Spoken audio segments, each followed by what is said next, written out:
তো বন্ধুরা, এই যে আমি কীর্তনে এসেছি, কারণ কি আমার মনটাই না একদম জানি না, কীর্তনটা শুনলে একদম চোখের জল বের হয়ে আসে, কিছুতেই আর থাকতে পারতাছি না, এরকমটা হয়েছে।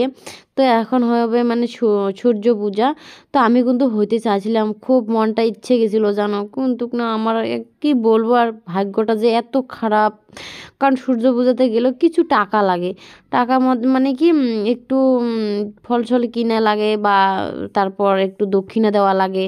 না দিলে না সূর্য পূজায় মানে কি করে কোনো লাভ নেই। তার জন্য আর কি আমার মানে প্রচণ্ড খারাপ লাগছে, কি বলবো আর। তো সেটা আমি এডিট করেছি, আর মনটা মানে ভাবছি যে আমার কপালে কি এত দুঃখ, এত কি, তাই না এরকম লাগে। তো দেখো আমি কান্না কান্না করে করে চোখ কিন্তু ফুলে মানে ফুলছেই, কিরকম একটা হয়েছে দেখো চোখগুলো দেখো। আর দেখো মানুষ কিন্তু প্রচুর মানুষ হচ্ছে, প্রচুর একদম মানে বলার ভাষা নেই, এরকমটা হয়েছে জানো। আর দেখো মানে কেলমেল কেলমেল কোন শুরু হয়েছে। তার জন্য আর কি আমি কি করেছি, সব কিছু আমি ভয়েজেই বলছি, সেটা আমি তোমাদের সঙ্গে আমি আর কিছু মানে কীর্তনটা শেয়ার করতে পারতেছি না, একটুখানি শুনিও, না শোনা না। আর দেখো বাচ্চাটা গুড় করে হাঁটছে, কি সুন্দর, আমার জায়ের বেটি, খুব ভালো লাগছে। তো এই যে দেখো কি সুন্দর করে নাচ করছে, আর আমি দেখছি আর কান্না করেছি। আমি কি হে ভগবান, আমার ভাগ্যটা কি এত খারাপ, এত খারাপ। তো এরকম আর কি লাগছে আর কি। তো বন্ধুরা কি বলবো, আর অঞ্জুমনির পরীক্ষা চলছে এখন, আমি অঞ্জুকে নিয়ে আসতে পারি নি গা, তার কারণ মানে এইটা ফাইনাল পরীক্ষা। তো এখন 5 থেকে 6-এ যাবে, তো ভাবছি এইখানে নিয়ে আসতে মানে চাচ্ছি আর কি। বললাম যে এইখানে নিয়ে আসবো, আমার খুব ইচ্ছা করে ওর সঙ্গে থাকতে, আর ও আমার সঙ্গে থাকতে খুব ইচ্ছা করে। মানে রোজ দিন না কান্না করে জানো, ফোনের মধ্যে খুব কান্না করে থাকি। বলো কি করব, বলো করার আমার কিচ্ছু নেই, ভাষা নেই, এরকমটা হয়েছি না।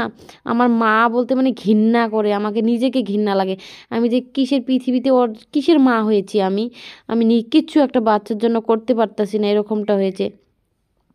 তাই আমি ভাবলাম যে না, আমি এখানে কষ্ট দুঃখ করে হলে আমি এইখানেই ভর্তি করে দিব অবশ্যই।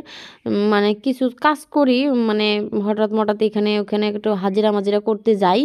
তো এখন ভাবলাম যে ও আসলে আর ঠিক মতো হাজিরাটা করব আর কি আমি, কারণ না করলে হবে না, খাওয়াতে হবে, আর ওকে একটু পড়াশোনা ভালো করে করাবো। কারণ বাপ তো ছাড়তে পারে, মা তো কোনোদিনও ছাড়তে পারে না, না। তাই আর কি ওর পাশে আমি আছি, সব সময়ই আছি আমি, কখনো ওকে আমি ছাড়বো না। মানে বলে আর বোঝাতে পারবো না তোমাদের সঙ্গে। আর মনটা ভালো লাগে না দেখি, আমি একদম সকালে এসেছি জানো, একদম 10টা 11টার দিকে এসে এখানে বসে পড়েছি।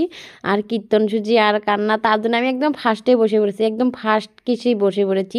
দেখতেই পারতেছো ভিডিওটা যে উঠাচ্ছি, একদম ফার্স্ট বসেছি। আর মানুষ তো দেখতেই পারতেছো তোমরা, একদম প্রচুর মানুষ, কিন্তু একদম রাস্তা পর্যন্ত একদম ভর্তি হয়ে গেছে, তার জায়গা নেই। তারপরে কি করেছে, ওই যে পর্দাগুলো যে কী করেছে, ওই পর্দাগুলো পর্যন্ত উঠে দিছে জানো, এরকমটা হয়েছে, প্রচুরে মানুষ হয়। তো দেখো আমরা একদম সামনে, আর খুব ভালোও লাগছে, মনটা শান্তি লাগে। মনে ভাবি কি যে দেখো তো হরিগুরুর নাম কত সুন্দর, কত আনন্দ, তাই না। আর আমরা কি সংসারে ভুবনে এসে আমরা যে কত কষ্ট দুঃখ করছি, খুব খুব খারাপ লাগে জানো। মানে তো কালকা অঞ্জুমণি ফোন করে আমাকে বলতেছে, মা আমি কিন্তু ওইখানে এডমিশন করবো, ওইখানে এডমিশন করব। আমি কই এইখানে যে এডমিশন করবি, কে খাওয়াবে রে তোকে, বলে কি তুমি যা খাও আমি তাই খাবো, এরকম বলতেছে। কারণ মেয়ে তো, মা তো হই, তাই না। তার জন্য আর কি এরকমটাই বলছে আমার সঙ্গে। তারপরে আমি বললাম যে মা গো, তুই যদি এইখানে যদি ভর্তি করিস, খুব কষ্ট হয়ে যাবে রে, স্কুল পড়াটাও মানে টিউশন কি করে কারক মানে করাবো আর কি, সেটা আমি ওকে মানে বলি আর কি। মা আমি অমনি টিউশন কিচ্ছু পড়বো না, আমি অমনি থাকবো আর স্কুলে যাবো, সরকারি স্কুল না, 1 টাকাও লাগে না, ও বলে জানো। আর বলে কি আমি কোনো দিনও সদাই মানে কোনো কিছু আমি খাবো না দোকানে যায়া, আর কোনো দিনও আমি তোমার কাছে আমি টাকাও চাবো না, এরকমটা।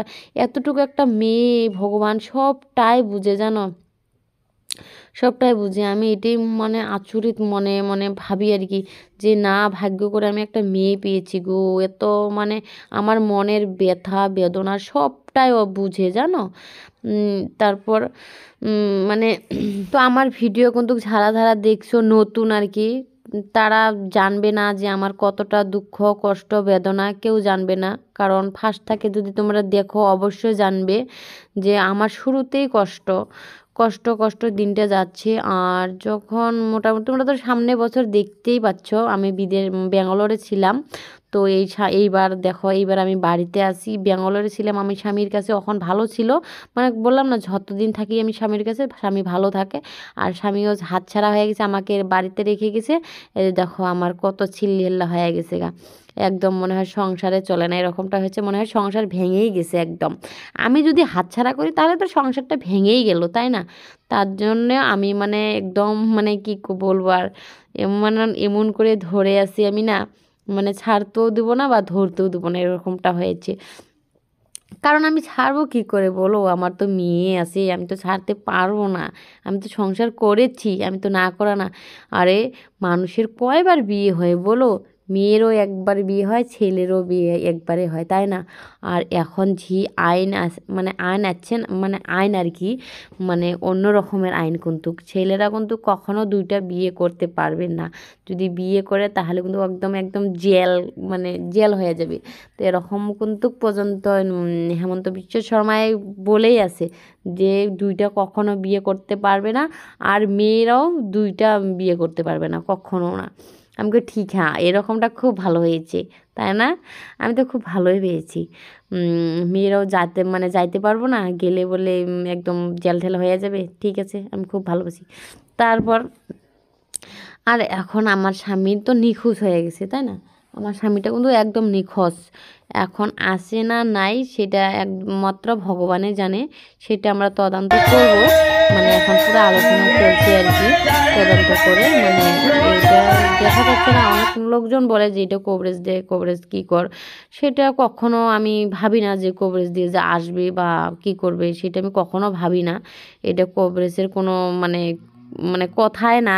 কভারেজ কোনোদিনও অত দূর থেকে মানুষ লোক কি আনতে পারে বলো? এটা কখনো বিশ্বাস হয় না, আর বিশ্বাস করবেও না তোমরা, সবাইকে বলছি কখনো তোমরা বিশ্বাস করবে না, তাই না? কবিরাজ যদি আনতেই পারতো তাহলে তো দুনিয়াটা একদম ভালো হতো, তাই না? এটা কখনো বিশ্বাস করবে না। আমি তো বিশ্বাস করি না, আমার বাবা মা বিশ্বাস করে না, কেউ বিশ্বাস করে না, বুঝছো? এমনি আরামবাসী ওরা বলে আর কি, কিন্তু আমার বাবা মা ওরা কিছুতেই বিশ্বাস করে না। কারণ ওরা বলে কি এগুলো মিথ্যাবাদী, এগুলো মিথ্যা কথা বলে, মিথ্যা কথা বলে টাকা নেবে আর কিচ্ছু করবে না। মানে একদম মেন কিসে যাও আর তদন্ত করো, বাস সেটাই আমাদের কাছে মানে সঠিক। হ্যাঁ, শুনটা সঠিক হয় সেটাই করতে লাগবে, তাই না? আর ফাঁকিবাজি ওগুলো যায় কোনো লাভ নেই, কারণ আমাদের কাছে তো টাকা নেই যে ফাঁকিবাজি করে ওরকম করে টাকা উড়াবো তারপরে লাস্ট টাইমে যাব না। সেটাই এখন ভাবছি, কারণ অনেক দিন পরে একটু সহ্য করতে করতে আজকে মানে এই মন্তব্যটা হচ্ছে কদিন থাকে। আরে করলে তো করাই যায়, তাই না? তার জন্য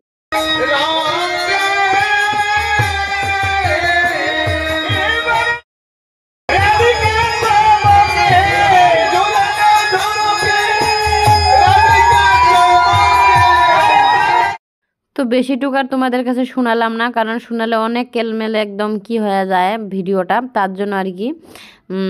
তারপর এইদিকে যে দেখো কত সুন্দর আনন্দ করছে, আনন্দ আমাকেও খুব ভালো লাগছে। আমি কিন্তু সকালে যা এসেছি এখানে, একদম রাতের মোটামুটি 12টা 1টার দিকে বাড়ি ফিরছি, জানো? খুব আনন্দ লাগছে। আর সবাই ছিলাম, একাই না সেই বলে, অনেক আমাদের গ্রামের লোক, দিদি ভাই দাদা ভাই সবাই ছিল। তো এখন এই যে সূর্যা পূজাটা একদম শেষ হয়ে গেল। এখন শেষ মানে হ্যাঁ শেষ হয়ে যাবে। আমরা এখানে মোটামুটি 3টে দল দেখেছি, তাহলে তোমরা ভাবো একবার, 1-2 ঘন্টা ছিলাম বলো, সকালে এসেছি রাত্রে গেছি, 3টে দল শেষ করেছি, তবু বাড়িতে গেছি। আর সবাই সেলফি উঠানোর ভক্ত হয়ে গেছে। দেখো এই যে সেলফি উঠাচ্ছে, জয় যুগার উলুধ্বনি সবাই দাও, তোমরাও দাও। সবাই ভালো থাকো আর সুস্থ থাকো। Tata, bye bye.